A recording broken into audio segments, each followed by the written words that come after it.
শ্রাবণের তৃতীয় সোমবারে জানাই সবাইকে স্বাগতম। হর হর মহাদেব, ওম নমঃ শিবায়।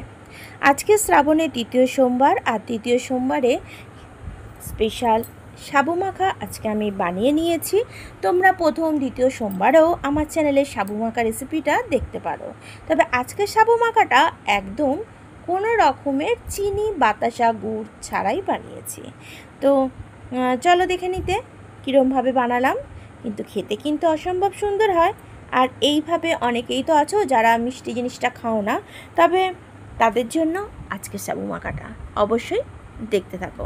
তবে এখানে আমি কিন্তু খাবারের জন্য মিষ্টিটা ব্যবহার করেছি, এটা তোমরা না স্কিপ করে যেতে পারো। কিন্তু ভিতরে মেশানোর জন্য কোনো রকমের চিনি বাতাসা বা গুড় কিছুই দেওয়া নেই, একটা স্পেশাল জিনিস দেওয়া আছে। সেটা কি দেখতে হলে সম্পূর্ণ ভিডিওটা তোমাকে আমি সুমনা খাওয়া হবে জমজমাটের সাথে থাকতে হবে। এখানে আমি প্যাকেট সাবুটা প্রথমেই ভিজিয়ে নিচ্ছি। দেখো একদম ফ্রেশ প্যাকেট সাবু নিয়ে নিয়েছি, ছোটো দানা সাবু নিয়েছি। এবার কয়েকবার জল পাল্টে পাল্টে ধুয়ে নিচ্ছি সাবুটাকে। কয়েকবার জল পাল্টে ধুয়ে ফ্রেশ জলে লাস্ট আমি এটাকে ভিজিয়ে রাখছি চাপা দিয়ে ঘন্টায় 2-3 জন্য। প্যাকেট সাবু একটু তাড়াতাড়ি নরম হয়ে যাক। এবার দেখো ঘন্টা 2-3 পর তোমাদের দেখাচ্ছি কতটা সফট হয়েছে, দেখে নাও। আমি হাতে করে চিপে দেখিয়ে দিচ্ছি। দেখো সাবুগুলো কিন্তু গোটা আছে আর ভিতরটা কিন্তু নরম হয়ে গেছে। তোমরা যদি মনে করো এর থেকেও বেশি নরম খাবে তাহলে আর একটু আগে ভিজিয়ে দেবে। আমি এখন জলটা ফেলে দিচ্ছি, দিয়ে বাকি সাবুটা পাত্রের মধ্যে নিয়ে নিয়েছি। আর দেখো এই সাবুটা আমি মাখার জন্য এখানে দেখো নিয়েছি এখানে দই। তবে দইয়ের পরিমাণটা একটু বেশি নিয়েছি, এখানে 2 বাটি দই নিয়েছি এখানে একটু ফল নিয়েছি, বেদানা নিয়েছি, গুঁড়ো দুধ। চলো এবার মেখে নিই সাবুটাকে। প্রথমেই আমি দিয়ে দিচ্ছি কলা। সাবু কিন্তু কলা ছাড়া খেতে অতটা ভালো লাগে না, তাই কলার পরিমাণটা একটু বেশিই দিচ্ছি আমি এখানে। আর যেহেতু আজকে চিনি ছাড়া বানাবো তাই কলাটা একটু বেশি দিলাম। আর কলাটাকে এখন ভালো করে হাত দিয়ে একটু নরম করে নিচ্ছি।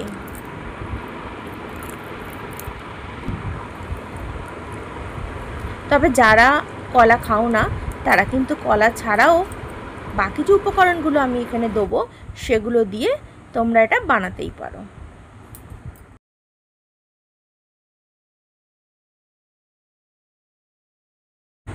সাবুটাকে বেশ ভালো করে কলা দিয়ে মিশিয়ে নিলাম। আর মেশানো দেখো এখন সুন্দরভাবে হয়ে গেছে। এর মধ্যে দিয়ে দিচ্ছি দই, মিষ্টি দই এখানে আমি নিয়ে নিয়েছি, আর দইটা এর মধ্যে দিয়ে দিলাম। দই দিলে কিন্তু সাবুটা খেতে অসম্ভব সুন্দর লাগে। অনেকেই সাবু খেতে পছন্দ করো না, উপোসের দিনগুলো তাদের খাওয়ার একটু অসুবিধা হয়, কিন্তু আমার কথা মতন এইরকমভাবে একদিন সাবু মাখা বানিয়ে দেখো, অবশ্যই বারবার খাওয়ার ইচ্ছা হবে।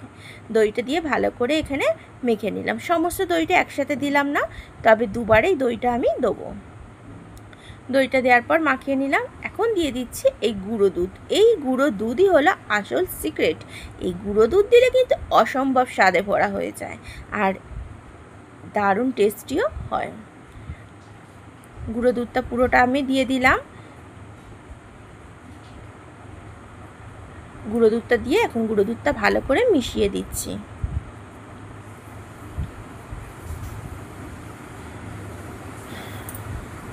গুঁড়ো দুধ দিয়েও আমার সাবুটাকে বেশ ভালো করে মাখা হয়ে গেছে। ব্যাস সাবু মাখা কিন্তু আমার কমপ্লিট। এবার উপর থেকে আমি দিয়ে দিচ্ছি দুধ।